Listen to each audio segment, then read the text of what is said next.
All right, folks. Well, praise the Lord. Welcome to Honest News Network. Didn't, been looking at Stephen King today. Just help you to see where he's going and what his thoughts are, and maybe help us to understand a little bit more about the movie industry and where they get their inspiration. Um, no question in my mind that Stephen King is now working on novels and books that have to do with the afterlife, have to do with religion, even with Jesus, probably have to do with the Antichrist and the mark of the beast and things like that. Right now, he just came out with a movie, or excuse me, a book called The Revival. And he's trying to mix together Frankenstein with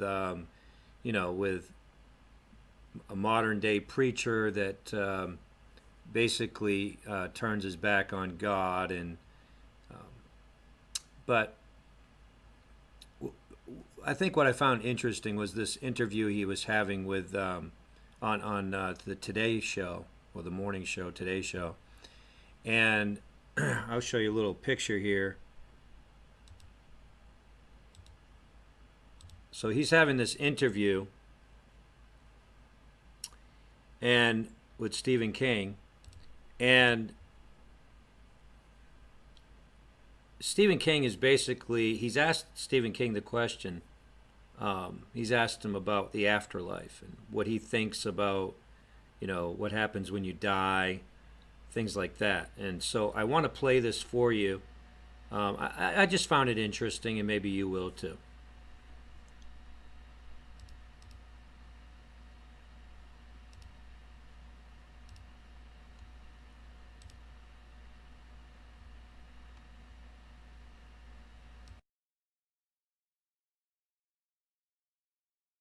I was reading an interview you did where you said you've developed a very agnostic view on the afterlife, almost a neurological theory as to why it might exist or why people might talk about it. Well, I think that it might be that we are wired up in a certain way to certain circuits open when you're dying and give you a lift. That seems to me that it would be part of the organic survival mechanism. And that would explain this white light phenomenon that people have. As far as what's after, there's no downside in believing that there's a heaven or an Elysian fields. Is there, right? It's a win-win, isn't it? It's a win-win situation. If there isn't, we're not going to know. Do you fear death?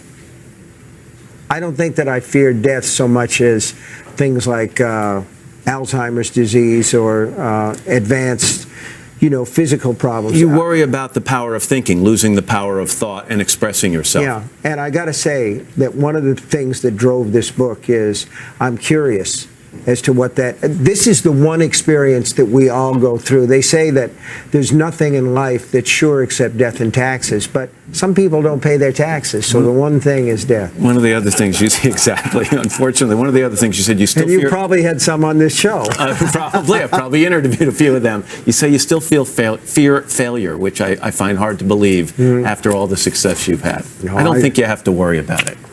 I really don't. This book is called Revival. I'm about halfway there. It's spectacular. It's just got a scary wind-up. Oh, thanks. Okay, great.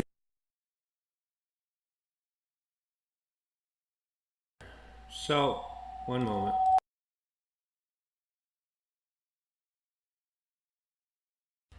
So, it's kind of like a humanistic approach, but you could tell that Stephen King,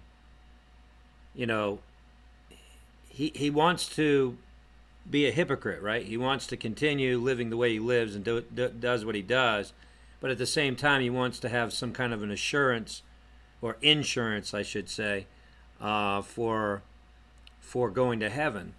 And in this book, Revival, he actually tries to promote that idea that believing in religion or believing in Jesus is like having an insurance policy.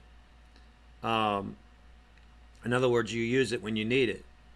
And so this is kind of the idea that Stephen King has as far as what he thinks about the afterlife.